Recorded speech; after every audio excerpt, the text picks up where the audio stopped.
Hoy vamos a hablar, hablando de este canal, ¿no? Palabras y Verdades, vamos a hablar sobre el eufemismo y el progresismo. Para eso lo tenemos a Jonathan Ramos, que es de la casa, profesor, un filósofo, y bueno, él está dentro de esta batalla cultural.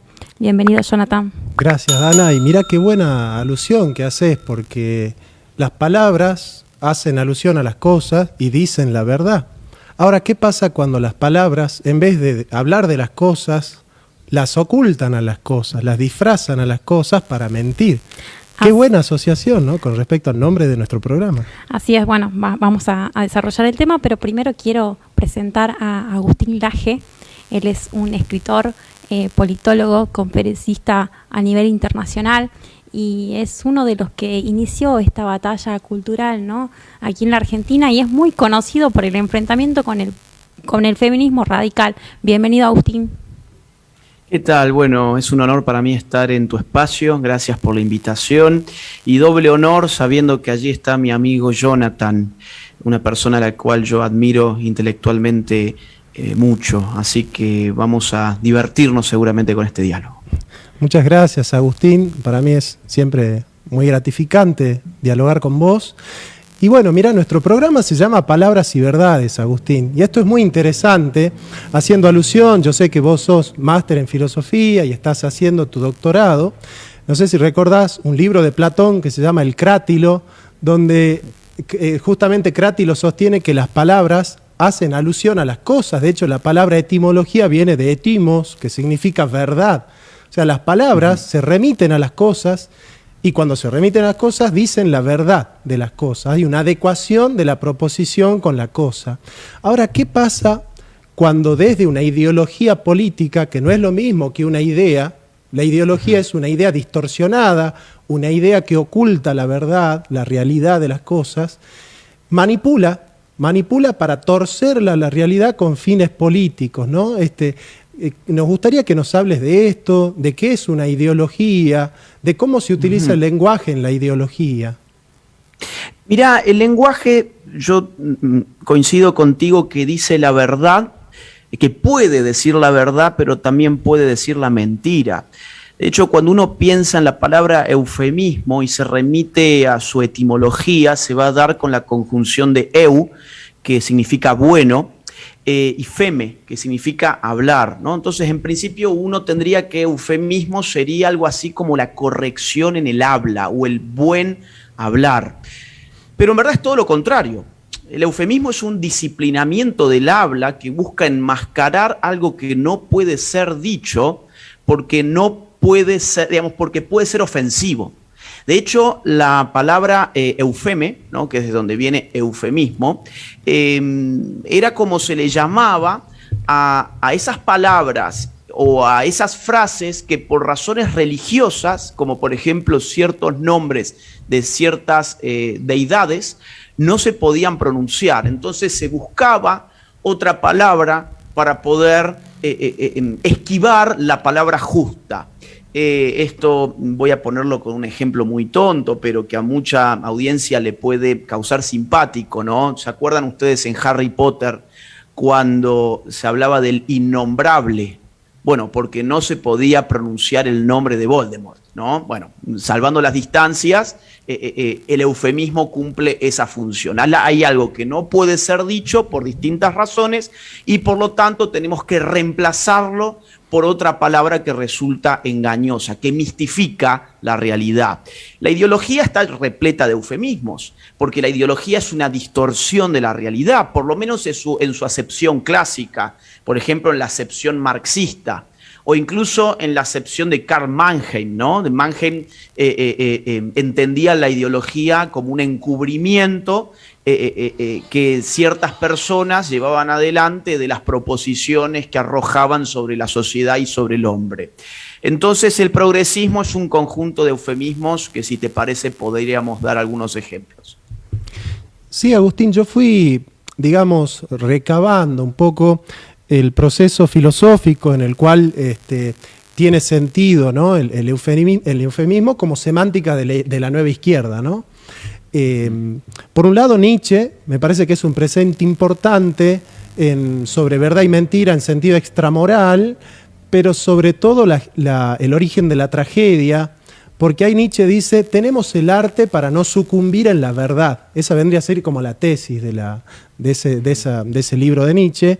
Y me parece que es importante porque desde allí se va a concebir a la verdad como trágica, la verdad como despiadada, la verdad como cruda, ¿no? O sea, la realidad es demasiado dura como para que nosotros podamos enfrentarnos con ella. Entonces, de alguna manera, el progresismo ha ido acercándose mucho al arte, Agustín, y alejándose de la ciencia, ¿no? Me parece que frases del Mayo francés como la imaginación al poder. Y bueno, hemos visto en el Congreso muchas veces en el debate del aborto que en vez de llevar biólogos, científicos, llevaban actrices, cantantes, músicos, que nada tenían que ver con respecto a una autoridad epistémica de los temas. Esta cercanía del progresismo con el arte y alejarse de la ciencia, ¿crees vos que está planificado, que es intencional? Mira, yo creo que se agotó un paradigma. Yo sé que vos sos un gran estudioso de Marx y que has publicado recientemente un libro, pero Marx en su vida, digamos, se suele hablar de dos Marx, ¿no? El Marx joven, sí, cuya obra se descubre posteriormente, de hecho la publica la Unión Soviética y la redescubre la Escuela de Frankfurt, por ejemplo.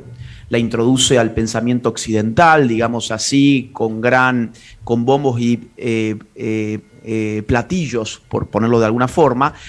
Ese joven Marx que hacía filosofía dura y pura, en contraste con el viejo Marx que hacía economía política. Vos fijate que el neomarxismo y más acá en el tiempo el postmarxismo hace el camino inverso a Marx.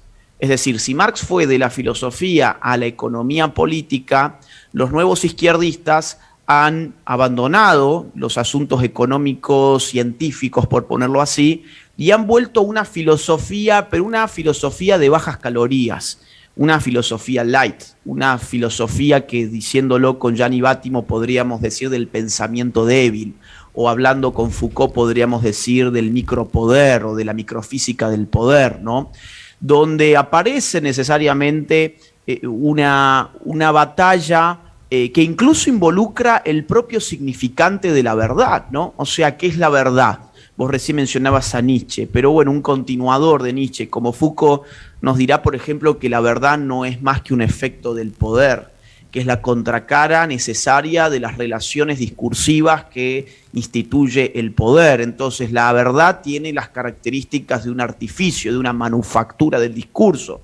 Por lo tanto, eso nos lleva indefectiblemente al mundo de la posverdad que estamos viviendo, que ha sido coronado además, no solamente por la revista Time, que definió a la posverdad como la palabra del año en el año 2016, sino que además la palabra posverdad fue la palabra del año en el diccionario de Oxford en ese mismo año. Y dentro de todas estas palabras, nosotros encontramos muchas.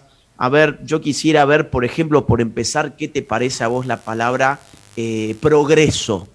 Ya que mencionabas el debate del aborto, en el debate del aborto se discutió aquí como si hubiese dos paradigmas. Uno que planteaba el progreso, que sería el que luchaba por la legalización del aborto, y uno que planteaba el retroceso o el estancamiento. De hecho, a quienes estaban a favor del aborto se les llamaba progresistas, y a quienes estábamos en contra y estamos en contra del aborto nos llamaban medievales, retrógrados, ultraconservadores. Yo creo que esa es una palabra clave de nuestro tiempo y sobre la cual podríamos hacer muchas preguntas. ¿Progreso a dónde? Primero que nada, porque uno puede progresar hacia el abismo, por ejemplo, o uno puede progresar hacia relaciones más justas. El progreso es un avance. Ahora, nadie ha discutido avanzamos a dónde. En segundo lugar, ¿qué tipo de progreso? ¿En qué campo se desempeña el progreso del cual estamos discutiendo? ¿Estamos hablando de un progreso político, de un progreso moral, de un progreso estético, de un progreso tecnológico? Porque muchas veces estos progresos pueden estar en contraposición a otros tipos de progresos. Voy a poner por caso La bomba atómica fue un progreso tecnológico bélico, sin lugar a dudas, en términos de ¿qué? De eficiencia de destrucción humana, pero planteó una problemática moral y política que nadie podría calificar hoy como un progreso de la civilización, haber reventado poblaciones humanas lanzando bombas atómicas. Entonces, la cuestión del progreso lamentablemente no ha sido discutida y se ha convertido en un eufemismo porque le permite al progresismo embanderarse con algo que a mi juicio no le corresponde.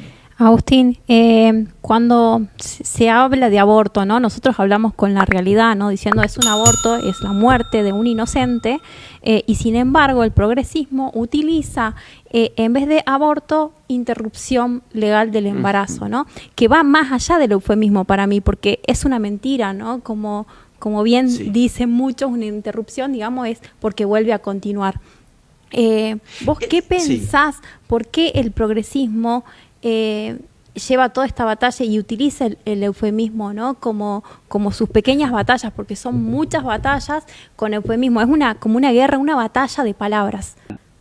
Mirá, es una batalla de palabras porque la palabra es un intermedio entre el hombre y la realidad. Es decir, nosotros capturamos la realidad, la nombramos, nos conducimos en un mundo que es externo a nosotros, que es extramental, pero nosotros aprendemos con H intermedia, esa realidad nombrándola.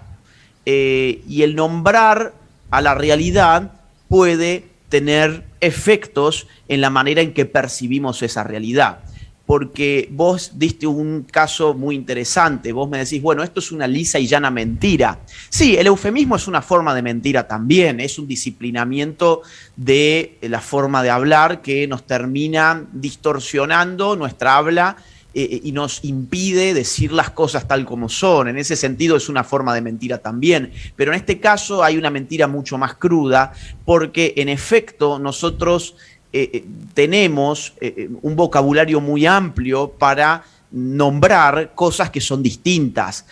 Por ejemplo, no es lo mismo la terminación que la interrupción. La interrupción me deja a mí latente una eventual reanudación, o no, pero eso está siempre latente.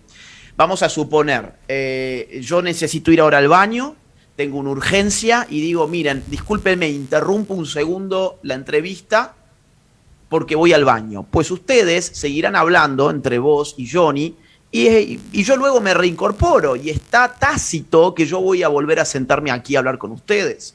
¿Por qué? Porque yo dije interrumpo.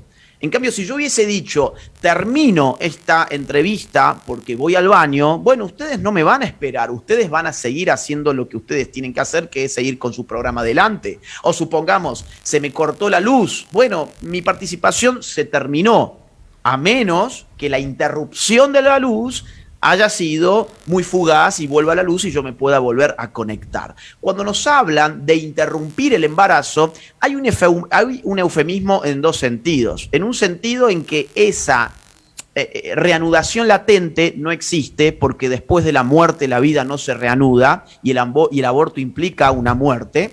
Pero por otro lado, porque me está hablando del embarazo y no del hecho fundamental en el embarazo, que es la vida humana, que ya ha llegado a este mundo. Entonces, cuando me dicen interrumpir el embarazo, es un eufemismo que oculta lo que es la terminación violenta de una vida. ¿Cómo caracterizar correctamente al aborto como la terminación violenta de una vida humana en gestación? Eso es el aborto. Claro.